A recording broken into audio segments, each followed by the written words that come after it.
Hello friends, good good evening. इस समय है शाम का समय और आप शाम के लगभग बज रहे हैं इस समय 4:30 या 5। तो शाम का मंदिर खोल दिया है और आज बच्चों की पसंद पे बना रही हूँ ढोकला, वो भी मूंग का।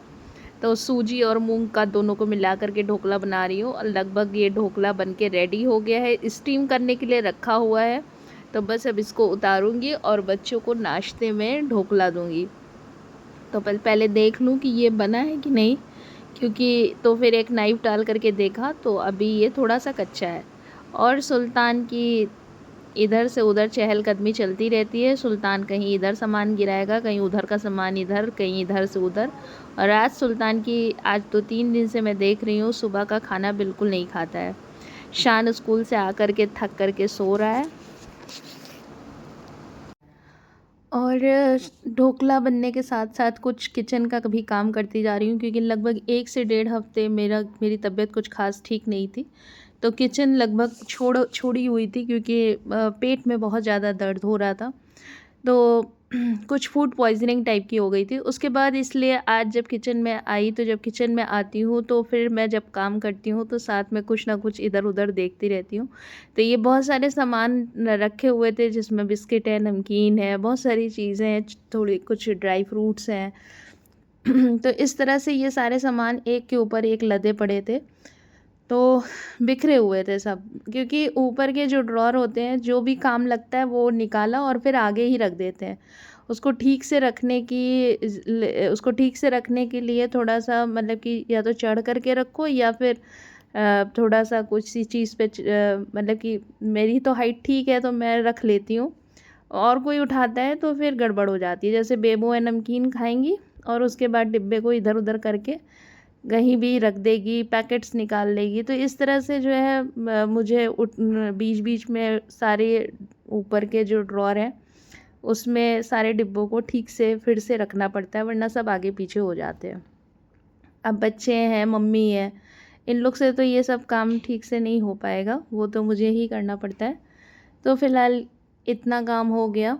हाँ, जब तबीयत ख़राब थी तो मम्मी किचन ही सँभाल लेती हैं, मतलब रोटी बना देती हैं, इतना ही काफ़ी है, बाकी तो सारी चीज़ें मैं ही देख लेती हूँ। तो फिर तब तक, जब तक ये सब ड्रॉअर ठीक कर रही थी, तब तक ये देखिए ढोकले बन के रेडी हो गए थे। और ये बिना लहसुन और प्याज के बने हुए हैं, इसलिए मैंने इसको भगवान के भोग के शाम के लिए निकाल दिया था। तो भगवान को पहले भोग लगा दूँगी।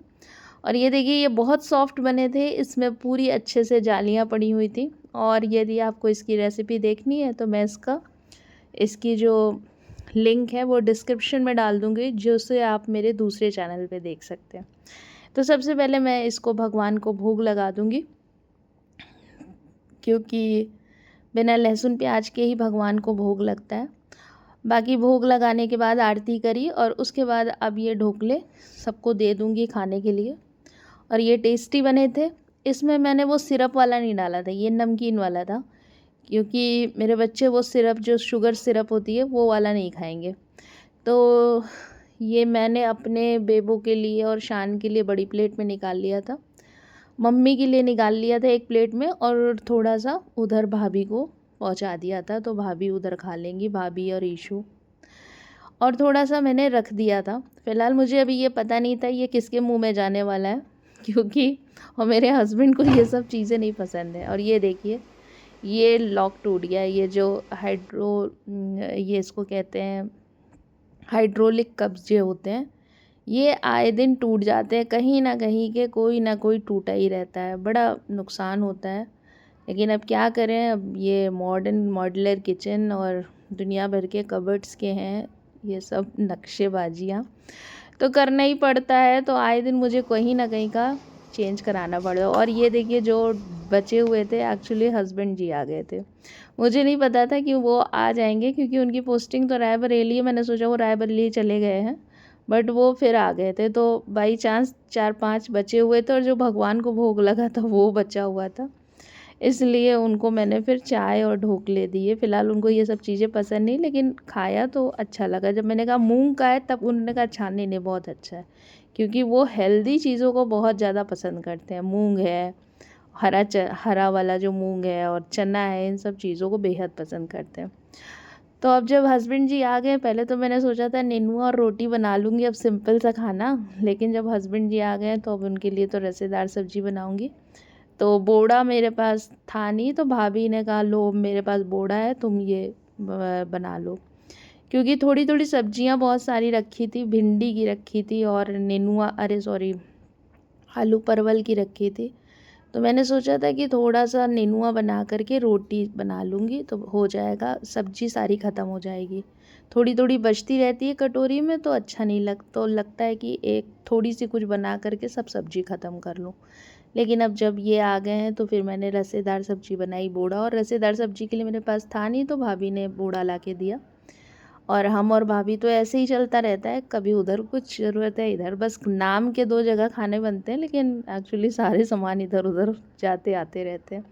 तो बस फटाफट से रसेदार सब्ज़ी बनाई इधर आलू और बोड़े की, और साथ ही साथ जो ढोकला बनाते समय जो बर्तन जूठे हुए थे वो सब भी उधर साफ़ करती जा रही थी। क्योंकि वो आती है हेल्पर आती है, उसका नाम मिलन है, उसका नाम बहुत अच्छा है। तो वो आती ज़रूर है और वो कभी कोई शिकायत नहीं करती कि भाभी कितने सारे बर्तन निकाल दिए, ये है वो है। लेकिन ये अपनी खुद की सोच होनी चाहिए कि कुछ बर्तन तो हम हटा ही सकते हैं। हर चीज़ ज़रूरी नहीं है कि हम अपनी हेल्पर को ही साफ़ करने के लिए दें। तो इसीलिए ये जैसे जितने भी कम जूठे वाले बर्तन थे, जैसे ये जार हुआ, ये कढ़ाई हुई जिसमें मैंने बॉईल किया था, ये सब चीज़ें तो हल्के हाथ से हटाई जा सकता है।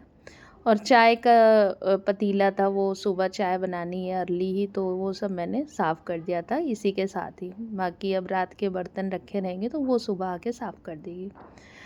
तो किचन में जब काम करो ना तो कई काम एक साथ करते रहो, खड़े होके काम मुझसे नहीं होता कि सब्जी के पास खड़े हैं या चढ़ा के फिर कहीं बैठ के कुछ बातें कर रहे हैं, मुझसे नहीं होता। हाँ, होता क्यों नहीं है, अगर बात कोई काम नहीं है तो फिर बैठ ही जाएंगे, कुछ काम और कर लेंगे। लेकिन अगर किचन में बहुत सारा काम है तो फिर किचन का मैं सफाई भी करती रहती हूँ और साथ में अपने हाथ पैर चलाती रहती हूँ। तो ये इतना बर्तन मैंने साफ़ करके हटा दिया।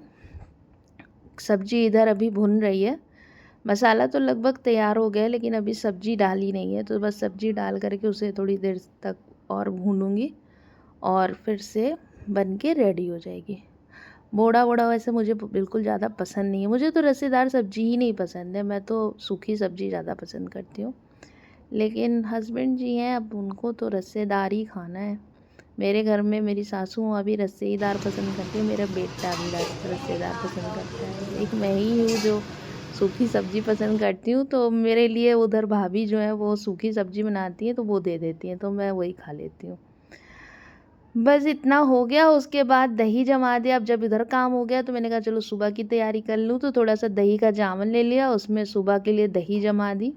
और जो दही बची हुई थी उसके लिए सुबह कल शान के लिए मैंने सूजी और दही मिला करके उसको रख दिया, क्योंकि शान को सुबह ये सूजी का चिल्ला देना है।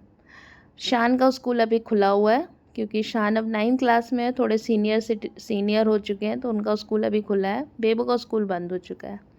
तो शान के सुबह के टिफ़िन की तैयारी कर ली और फिर बन गया था ये सब्ज़ी, रसेदार सब्ज़ी, सेवई और रोटी और चावल। ये था आज का डिनर। आई होप आपको अच्छा लगा होगा। अच्छा लगे तो मेरे वीडियो को लाइक करिएगा, सब्सक्राइब करिएगा और मिलिएगा फिर से एक नए ब्लॉग में। तब तक के लिए good bye and good night.